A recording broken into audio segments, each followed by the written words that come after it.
Ça vous est déjà arrivé de vous sentir un peu perdu face au comportement d'une femme? Un coup, elle est super sympa, l'instant d'après, elle se montre plus réservée et mystérieuse, et là, on se pose plein de questions. Les femmes ont une façon parfois très subtile de communiquer, et ça peut nous amener à chercher des explications. Quand une femme semble se faire désirer, il y a souvent des petits indices, si on sait les repérer. L'idée, ce n'est pas de voir ça comme un jeu ou une manipulation, mais plutôt comme une façon de mieux comprendre les relations humaines et comment fonctionne l'attraction. C'est pas une question de cruauté, mais de dynamique. Alors, comment réagir face à ça? On va regarder ensemble 4 signes qui peuvent indiquer qu'une femme se fait désirer. L'idée, c'est de comprendre ce qui se passe pour ne pas se laisser déstabiliser, de rester maître de ses émotions et de ses actions. Je vous invite à rester jusqu'à la fin, car on va décortiquer tout ça ensemble, et vous aurez une vision plus claire des choses. On va essayer de comprendre ces comportements pour mieux les appréhender. 1. Parlons de cette situation classique. Vous envoyez un message, un truc sympa qui devrait retenir son attention, et là, le silence radio. Ça traîne, les heures passent, et quand enfin elle répond, c'est sur un ton plutôt détaché, comme si votre message était anodin. Ce décalage, c'est pas forcément un hasard. C'est parfois une manière de voir comment vous réagissez, de tester votre patience et votre stabilité. C'est vrai, l'attente peut créer un effet. C'est un phénomène assez courant dans les interactions. En prenant son temps pour répondre, elle peut, sans le vouloir, créer un peu de distance et éveiller votre curiosité. Vous vous demandez ce qu'elle fait, pourquoi elle ne répond pas tout de suite. Ce doute peut devenir une partie du jeu, pas pour prendre le contrôle, mais pour mieux comprendre comment on interagit. Mais attention, il ne faut pas se laisser déstabiliser par ça. Un homme qui a confiance en lui ne va pas se laisser affecter par une réponse tardive. Il sait que son bien-être ne dépend pas de la réaction de l'autre. C'est comme le disait Marc Aurèle, on contrôle nos pensées, pas le monde extérieur. Cette réponse en retard, c'est juste une info, pas un jugement de valeur. On n'a pas besoin de rester à attendre après une validation extérieure. Si on est bien dans sa vie et ses projets, ça ne change rien. Et quand vous répondez, vous le faites calmement, sans trop en faire. Pas besoin de montrer qu'on a attendu. On sait que notre temps est précieux et qu'on ne va pas le perdre avec des personnes qui ne sont pas à fond dans la relation. On préfère les relations équilibrées. 2. Est-ce que ça vous est déjà arrivé de sentir que quelqu'un vous envoie des messages contradictoires? Une personne se rapproche, vous regarde intensément, comme si vous étiez au centre de son monde, puis d'un coup, elle croise les bras, détourne le regard, comme si elle avait perdu tout intérêt. C'est déroutant, n'est-ce pas? On se demande ce qui se passe. Ces signaux mixtes ne sont peut-être pas un hasard. Il est possible qu'inconsciemment, ils fassent partie d'une dynamique un peu complexe. Le langage corporel est puissant. Ces rapprochements, ces retraits, ça peut jouer sur notre attention et nous pousser à chercher une signification cachée. C'est une réaction humaine. L'idée, ce n'est pas de décoder chaque geste, mais plutôt de regarder les grandes lignes.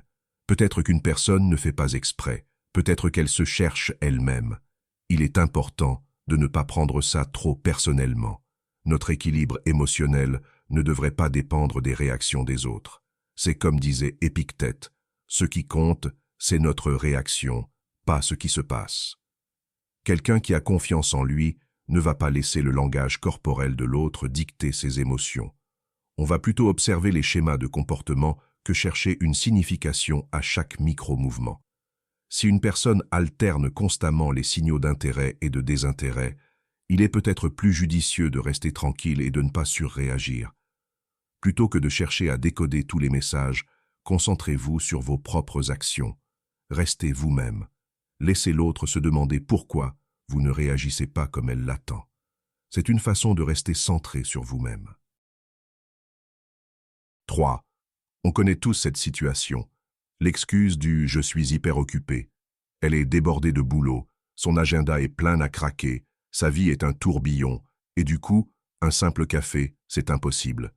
Pourtant, elle continue de regarder vos stories, de liker vos posts et, comme par hasard, elle est toujours là où vous êtes.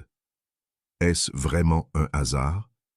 C'est possible que ce soit plus complexe qu'une simple coïncidence. Il y a cette idée que ce qui est rare a plus de valeur. Quand une personne se présente comme très occupée, elle crée parfois une dynamique où l'attention devient quelque chose qu'il faut gagner. En laissant entendre que son temps n'est pas facilement accessible, elle peut, sans s'en rendre compte, susciter votre intérêt. Mais attention, une personne qui tient à vous ne va pas jouer avec votre temps de cette manière. Sénèque disait « C'est dans notre imagination que l'on souffre le plus ». Le vrai problème, c'est pas elle, c'est notre interprétation. On a tendance à croire que si quelqu'un se montre inaccessible, c'est qu'il a plus de valeur. Une personne qui a confiance en elle ne va pas perdre son temps à courir après quelqu'un qui utilise sa disponibilité comme un moyen de contrôle.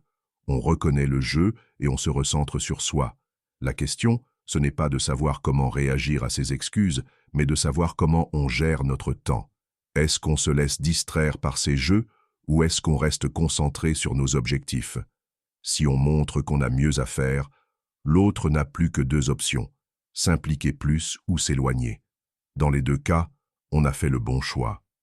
Notre force est dans notre capacité à rester concentré sur nos priorités. 4. Le champ de bataille de la séduction est un jeu silencieux, où le regard est l'arme la plus affûtée. Un contact visuel féminin, même bref, n'est jamais anodin. C'est un acte délibéré, une invitation subtile qui enflamme une étincelle. Mais le regard détourné n'est pas une fin. C'est un changement de tactique, un passage à un autre niveau de la joute amoureuse. Ce jeu de regard repose sur la biologie et la stratégie. Le contact visuel active votre instinct. Vous y voyez une ouverture, un signe d'intérêt. Mais la rupture de ce contact installe une tension, une interrogation lancinante. Était-ce intentionnel? Signifiait-il quelque chose? C'est là toute la subtilité de cette manœuvre. Elle sème le doute, vous incitant à chercher des réponses. Cependant, la vérité, aussi amère soit-elle, est que cette action vise le contrôle et non la connexion authentique. En s'approchant puis en se retirant, la femme teste votre sang-froid. Succomberez-vous à la curiosité ou resterez-vous inébranlable? L'homme qui ne se laisse pas ébranler par ces tactiques est celui qui ne peut être aisément manipulé.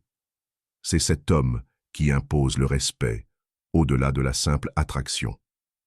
À l'instar des leaders du passé, comme Marc Aurèle, qui construisaient leur vie action par action, vous devez considérer ce regard comme une simple action.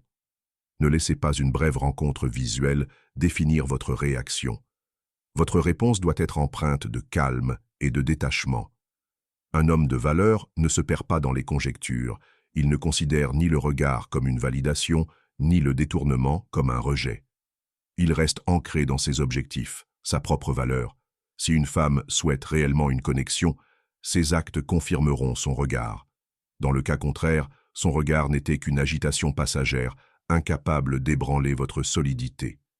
Votre force réside non pas dans la quête de réponse à chaque interrogation, mais dans la sagesse de comprendre que certaines questions ne méritent pas de réponse, notamment celles qui tentent de détourner un homme de ses objectifs. Merci d'avoir visionné cette vidéo jusqu'au bout. J'espère qu'elle vous a plu et vous a été bénéfique. Pour nous soutenir, abonnez-vous, likez et partagez vos retours dans les commentaires. Et pour remercier ceux qui sont arrivés jusqu'ici, je vous lance un petit clin d'œil. Écrivez « signe précieux » en commentaire pour que je sache que vous faites partie de l'équipe des vrais fidèles. À la prochaine vidéo.